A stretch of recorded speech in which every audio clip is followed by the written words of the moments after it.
voudrais justement avoir des nouvelles têtes, des nouveaux programmes, des nouvelles analyses. Voilà. Alors, qui êtes-vous? Vous n'êtes pas un novice en politique, vous avez fait HEC, l'ENA dont vous êtes sorti deuxième, vous avez été inspecteur général des finances, vous avez travaillé dans différents cabinets ministériels sous les gouvernements de droite des années 90 et occupé entre 2004 et 2006 le poste de délégué général à l'intelligence économique au ministère de l'économie et des finances sous Raffarin et Villepin, avant de créer en 2007 l'Union populaire républicaine. Alors on ne peut pas dire que vous soyez hors système, hein. Ah mais je ne prétends pas spécialement être hors système. Très à la mode, hein. Oui, je sais. D'ailleurs, quand je vois M. Macron qui dit qu'il est hors système, ça fait doucement rigoler, en fait, tous les Français. Non, moi, ce que je fais, c'est que je fais des analyses depuis 10 ans bientôt. On va d'ailleurs fêter le 10e anniversaire de notre mouvement politique demain, puisque demain, ça fera 10 ans. Ça sera d'ailleurs au passage le 60e anniversaire du traité de Rome, dont j'invite les Français à faire sortir la France. Voilà. L'originalité de ma candidature, ce sont des analyses constantes depuis 10 ans et constamment vérifiées par les événements. Alors vous êtes le candidat surprise de cette élection, je le disais, celui qu'on découvre, celui qui intrigue, celui qu'on prend pour un original. Qu'est-ce que vous pourriez nous dire pour nous convaincre de l'utilité de votre candidature? Eh bien, d'abord, le parti politique que j'ai créé est devenu le parti en plus forte croissance de France. Demain, donc à partir de 15h, il y aura porte de la Villette un rassemblement où il y a déjà plus de 5500 personnes inscrites. Notre mouvement politique a dépassé les 20 000 adhérents, ce qui est beaucoup, ce qui est peut-être 4 ou 5 fois plus que d'autres partis politiques beaucoup plus médiatisés. Ce qui est original, en fait, avec moi, c'est que depuis 10 ans, j'ai été, c'est le moins que l'on puisse dire, très peu médiatisé. Et même pendant cette campagne, d'après les derniers relevés du CSA, j'ai eu droit à 0,34% du temps de parole. Après, vous savez, il y a un principe d'équité qu'on respectera, et c'est pour ça que vous êtes là, d'ailleurs. On dit beaucoup de choses sur vous. On vous dit d'extrême droite, mais sans le côté raciste. Opposé à l'Europe, adepte des complots montés par les Américains, plutôt pro-russe. Qu'est-ce qui est vrai, qu'est-ce qui est faux dans tout ça? Mais normalement, les journalistes devraient aller se faire une opinion, parce que quand vous dites on dit qui est on? Mais je tiens justement à avoir votre éclairage. En réalité, ce sont quelques attaques que l'on lance contre moi, parce qu'il se trouve que toutes les analyses que j'ai faites depuis 10 ans sont validées par les événements, que le site upr.fr, sur lequel il y a toutes les analyses et toutes les conférences, est devenu le site le plus consulté de tous les partis politiques français. Il se trouve également que je n'ai pas d'affaires judiciaires, que je n'ai pas de compte à l'étranger, et donc, comme on ne sait pas m'attaquer, on essaie de lancer contre moi des calomnies, tout simplement, voilà. Mais je mets au défi quiconque, j'offre une caisse de 6 bouteilles de champagne à quiconque trouvera depuis 10 ans la moindre trace d'extrême droite dans le mouvement politique que j'ai créé. Alors vous êtes pour la sortie de l'Union européenne, de la zone euro et de l'OTAN. Vous n'avez pas peur qu'on se sente un peu seul? Non, pas du tout. Je reviens un instant sur ce que je disais précédemment. Il y a en France une seule instance qui est habilitée à fixer une étiquette politique, c'est le ministère français de l'Intérieur, qui m'a classé en divers et qui a classé ce mouvement politique en divers, puisque nous avons des Français venus de tous les horizons, d'ailleurs avec plutôt une majorité de gauche, comme on le verra d'ailleurs au grand rassemblement de demain 15h, porte de la Villette. Alors je veux, oui, en effet, sortir de l'Union européenne, de l'euro et de l'OTAN. Notez bien que c'est la Suisse qui est dans cette situation et que la Suisse est le pays du monde qui reçoit le plus de conférences internationales dans le monde. Donc votre rêve, c'est que la France devienne la Suisse? Mon rêve, c'est que la France redevienne un pays indépendant. Et je vous ferai remarquer que c'est le principe même de l'élection présidentielle. Parce qu'actuellement, nous avons une élection avec une campagne qui est sombre dans l'indignité, en définitive. Avec d'ailleurs du complotisme, puisque, si j'ai bien compris, M. Fillon... Mais l'article 5 de la Constitution française, et je ne cesserai de le rappeler tout au long de cette campagne, dit que le président de la République doit être le garant de l'indépendance nationale et de l'intégrité du territoire, c'est-à-dire de l'unité nationale. Donc moi, je fais ma campagne d'abord et avant tout là-dessus. Les autres sujets sont importants, j'en parle également, mais ce sont des sujets de nature législative qui seront traités au mois de mai et au mois de juin pendant la campagne pour les législatives. Moi, ce que j'aimerais savoir, c'est ce que proposent les autres candidats en matière d'indépendance nationale.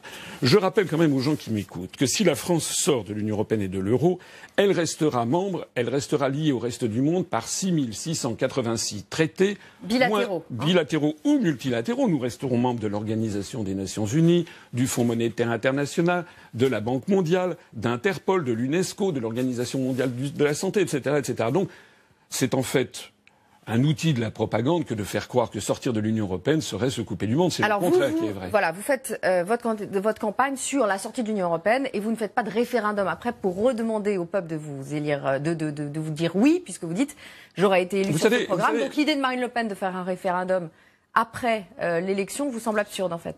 D'abord, moi, je ne vais pas faire un référendum pour demander aux Français s'ils sont d'accord pour que je mette en œuvre le programme pour lequel ils viendront de m'élire. Ça, c'est le premier point. Le deuxième point, c'est que les Français, ils ont voté en 2005 à 55% non à la Constitution européenne. Je faisais partie des non. On a vu la suite, c'est-à-dire que les référendums, personne ne vous dit si ensuite il va être suivi des faits. Troisièmement, Madame Le Pen, son projet, c'est le projet de David Cameron, qui avait fait la même chose, parce que Madame Le Pen, comme Monsieur Mélenchon, propose en fait de renégocier les traités. Eh bien moi, je ne veux pas me lancer dans une procédure de renégociation des traités, parce que je sais que c'est voué à rien. On voit, M. Jospin avait dit qu'il allait renégocier les critères de Maastricht en 97. On a vu ce que ça a donné. M. Hollande devait renégocier le traité, le TSCG en 2012. Ça n'a rien donné non plus. Donc pendant ce temps-là, il y a 800 personnes en France qui passent en dessous du seuil de pauvreté tous les jours. Est-ce qu'on peut dire que vous êtes une sorte de Marine Le Pen sans le rejet des migrants, des immigrés? Mais non, mais parce que, écoutez, Mme Le Pen, c'est un mouvement très à droite. Elle tient des propos parfois qui sont justifiés, sensés, c'est exact, mais elle tient aussi d'autres propos qui sont, à mon avis, scandaleux. Et d'ailleurs, si vous allez sur la page Facebook du Front National et si vous allez sur la page Facebook de l'UPR, vous verrez que ça n'a rien à voir. En fait, beaucoup de gens qui votent pour le Front National ne le font pas sur la question de l'indépendance nationale.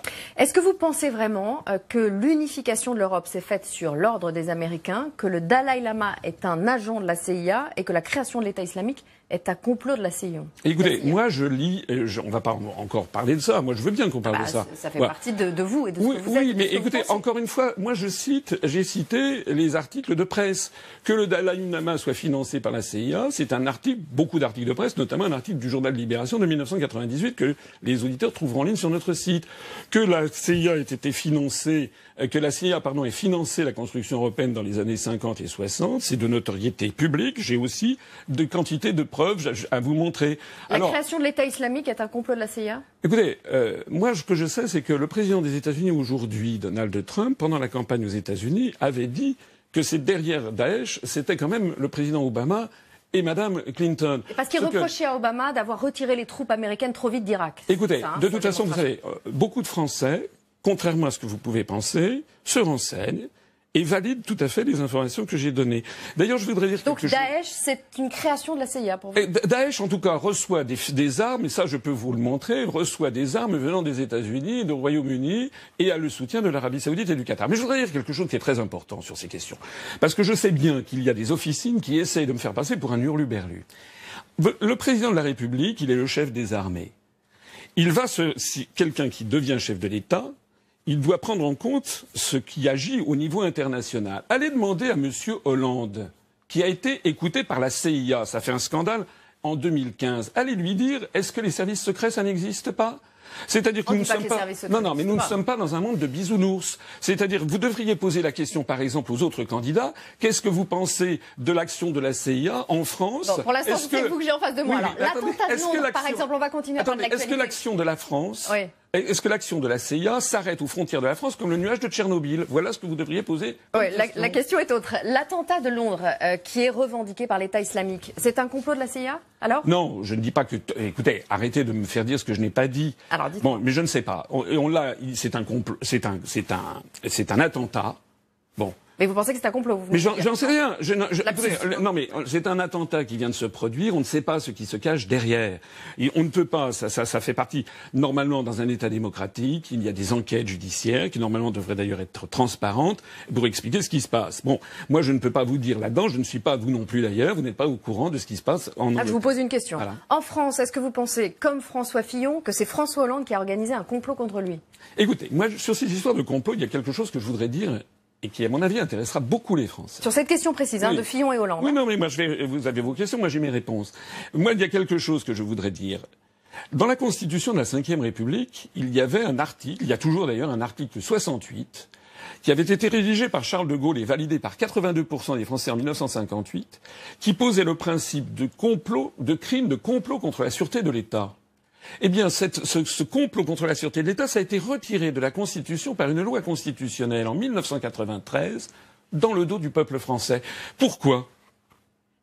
Et vous ne voulez pas répondre à ma question, François Fillon, François Hollande? Ça vous semble plausible ou pas ce complot ou pas? Je m'en fiche. Moi, je n'ai pas. Oui, je m'en fiche. De toute façon, Monsieur Fillon, c'est Monsieur Fillon. Moi, c'est moi. Ce que je sais en tout cas, c'est que les Français, ils en ont ras la casquette, n'est-ce pas? Et ça vous semble plausible, ça, ou pas? Mais j'en sais rien. Moi, après tout, c'est leurs affaires. Bon, on va continuer. Vous vous présentez en dehors du clivage droite-gauche. C'est votre côté macroniste? Mais non, Monsieur Macron, vous savez ce qui fait la différence entre Macron et moi?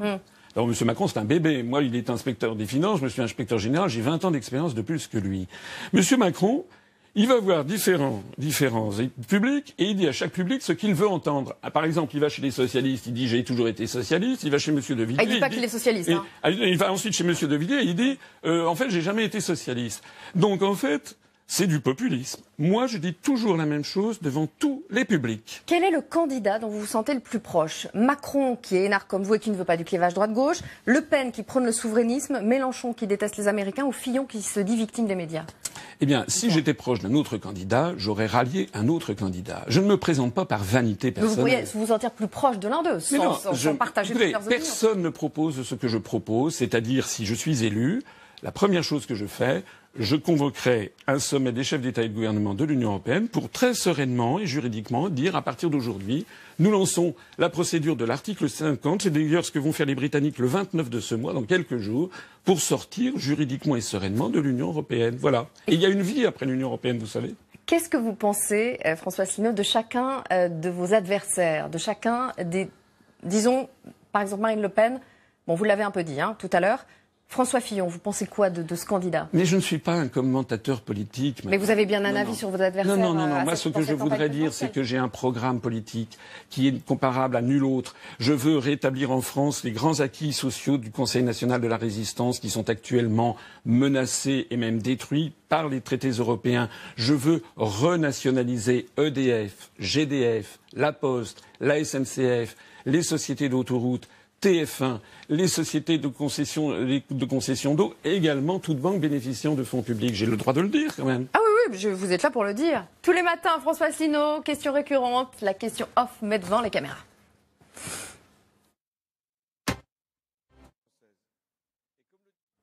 Bon, on n'aura pas le jingle, on l'aura demain peut-être. C'est off, entre nous, François Asselineau.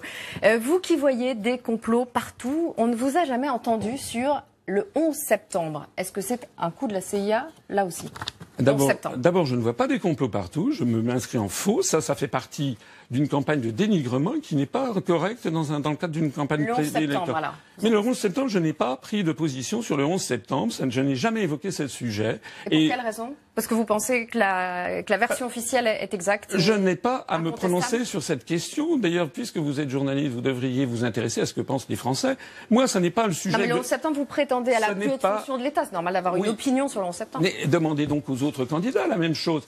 Moi, je veux faire respecter la Constitution. Je veux être le candidat du Frexit, celui qui va permettre aux Français de reprendre leur souveraineté et leur indépendance et de nous sauver du désastre de l'euro, parce que l'euro, on n'en a malheureusement pas parlé, est en train de nous entraîner dans un désastre. On en a parlé au début. Le 11 septembre, vous n'en pensez rien. Ou ça vous dérange qu'on vous pose la question, le simple fait de vous poser la question vous dérange? Mais je ne vois pas pourquoi on me pose cette question à moi plus qu'à quelqu'un d'autre. Parce que vous avez une position sur certains événements qui n'est pas la même que les autres. Ça vous mais c'est pas du tout. Encore une fois, vous insistez, mais je regrette de ne pas vous avoir montré tous les éléments. Les informations que je vous donne, ce sont celles que j'ai retirées de la presse, n'est-ce pas? D'ailleurs, écoutez. Ce qui intéresse les Français, c'est pas ça. Ce qui intéresse les Français, c'est le chômage. Quand est-ce qu'on va pouvoir enfin sortir de la spirale du chômage? Si on sort de l'euro, nous pourrons gagner en l'espace de 2 ans 1 à 2 millions de chômeurs en moins de catégorie A. Ça, c'est un vrai sujet. Merci François Asselineau. La suite de la matinale, François-Xavier. Merci à vous deux. Évidemment, on va revenir tout au long de la matinée sur les propos de François Fillon qui attaque nommément le chef de l'État. Un rendez-vous, et vous en parlerez certainement avec votre deuxième invité, Audrey. Ce sera Raphaël Enthoven qui répondra à vos questions à 8h40. En attendant, on vous souhaite déjà un bon début de journée. C'est vendredi, le week-end arrive. L'essentiel de l'info tout de suite. Et à la une ce matin, François Fillon, donc, qui accuse désormais nommément François Hollande. Le chef de l'État, dit-il, serait à la tête d'un cabinet noir qui aurait organisé les fuites dans la presse. Il dénonce un scandale d'État, des